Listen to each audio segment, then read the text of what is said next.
Alive. A fan fiction using characters and concepts from Steven Spielberg's Artificial Intelligence. Read and produced by the author. Book 1, Chapter 1. A real boy, David whispered again to the gentle blue figure whose image wafted in the rolling currents. She did not speak, nor did her face change into any expression that might impart some understanding of her intentions. How much time had passed since he had arrived in the deep waters of her submerged abode, and how many of his fervent prayers had gone unanswered? He knew the answer to these questions, surely, but only in its technical essence, the simple calculating way that was so easily available to his mecha brain. In its true substance, its meaning, its relevance, he had no clue. "Blue Fairy," he started again, firmer this time, undaunted by her silence. "Please, make me a real boy." Still she spoke not, so he asked her again, and again. The waters grew dark as another in a countless procession of days drew to a close. Slowly the amphibicopter's floodlights began to fail, and in time a dim, jaundiced glow was all that was left of their luminescence. Still David prayed, even as her image diminished to a dark silhouette against the vast gloom. He grew tired. David had never known weariness before. He did not know that it was being deprived of the sun's life-sustaining rays, which left him feeling this way. He was not aware that Teddy had already retreated into that dreamless state which was the slumber of their kind. He only knew that he was having a hard time hearing his own voice in his ears, and that, even when night passed again into day, the darkness did not relent, and her face was harder and harder to discern against the withering blue.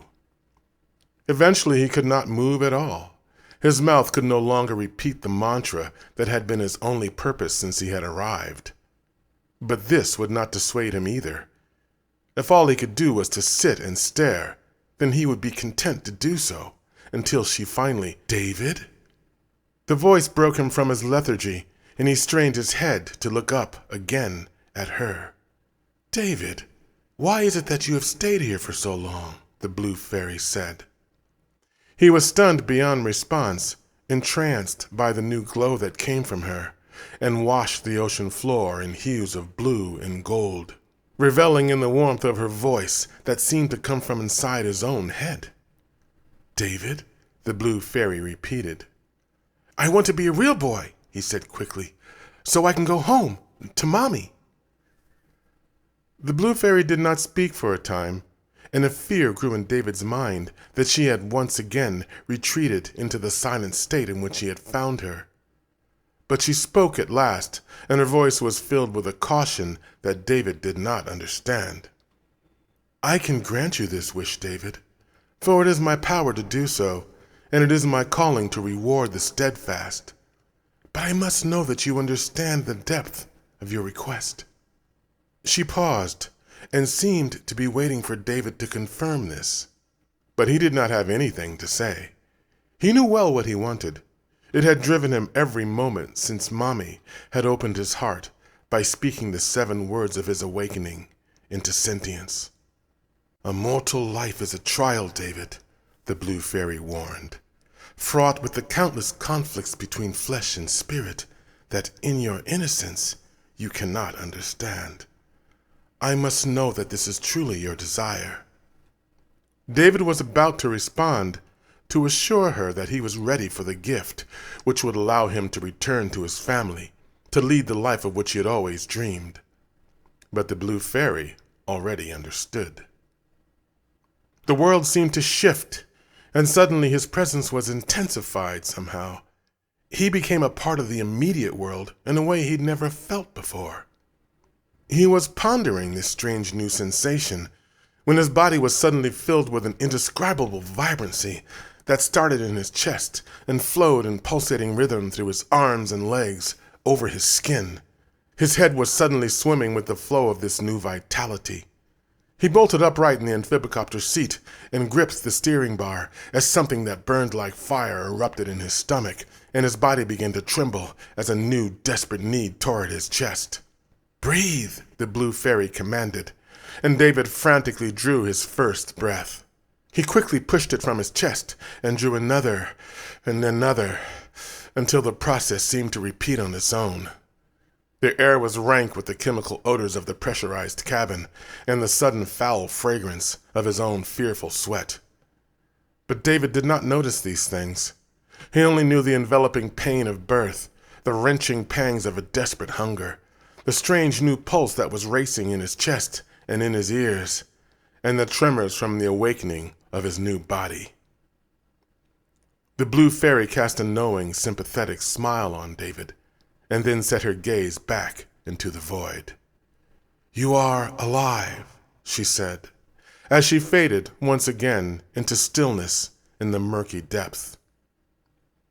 David called out to her to try to tell her of the agonizing fire now burning in his stomach, the nausea from the swimming of his head, and how the chill of the cabin was now penetrating his flesh. But her light was gone, leaving him alone in the cold blue world, shivering in the painful aftermath of his birth. He screamed. Then there was darkness.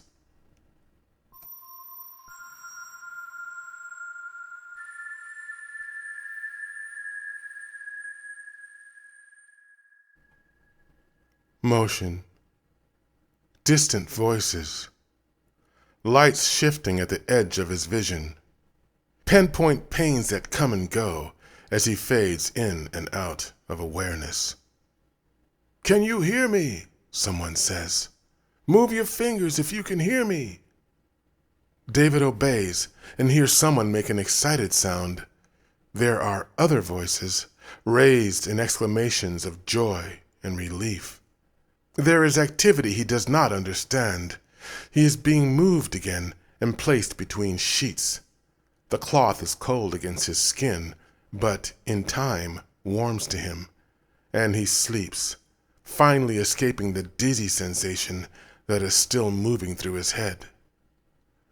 When, at last, he opens his eyes, he almost screams again. It must have all been an illusion. A dream is what Mommy would have called it, for he is still encased in glass.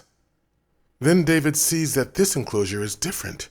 This is not the amphibicopter, and the face beyond the glass is not the blue fairy. This new face, a man's face, is standing above him, looking elsewhere at first, but then notices David's gaze.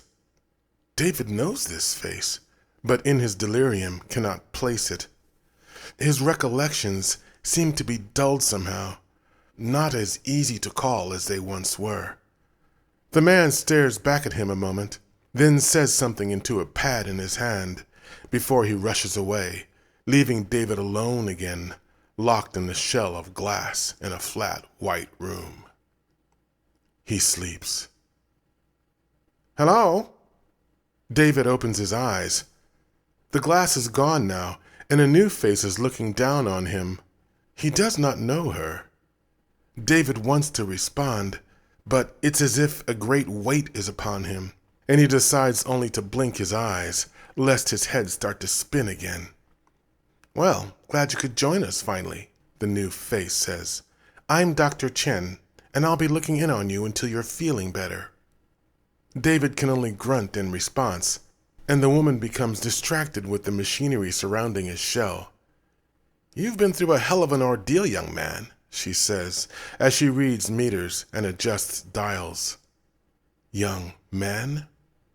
The words resound through David's brain, and for the first time since he has awakened, he feels a sense of hope that all his pain has been for good. "Am I real?" He chokes the words out through a dry throat, but the woman does not seem to hear. "You're lucky you're still with us," she says, in a disinterested fashion as she scans readouts on a translucent slate. "There wasn't enough air left in that copter to last another hour," she says. Whatever she sees in the readout seems to satisfy her, and she looks again at David. Her expression is perplexed. You're a strange case, aren't you? One for the journals, for sure. She speaks pensively, as if to herself. David opens his mouth to respond, and she leans close. What did you say? She inquires. Am I real now? He says gruffly. The woman does not seem to understand this question at first. She studies David's face carefully, gazes long into his eyes. Then she rears back quickly, as if in the sudden presence of something dangerous, and stares at David with cautious, analytical eyes. You need to get some solids into your system, she says finally, clinically, and then departs, casting a quick suspicious glare over her shoulder before she speaks to a man at the door. The man nods his head and then departs too, but he returns quickly with a plate of something and sits on the edge of David's shell. His face is gentler than the woman's, and after a moment's scrutiny, David suddenly remembers where he has seen it before. Joe! He exclaims, and then coughs from the burning in his throat. Easy now, the man says. I'm no Joe. I'm an Angelo, a nurse by any other name, and my task is feeding a starving little boy. He smiles as he lifts the cover from the food. The smell is tantalizing, and David's stomach rolls with new anticipation. Any question of why Joe would be posing as a nurse are immediately set aside. Open up. Let's get some food into you, Angelo says. David obeys eagerly, and the mecha ponders his choices before he lifts a spoonful of something from the plate. Why don't we start with some spinach? He suggests.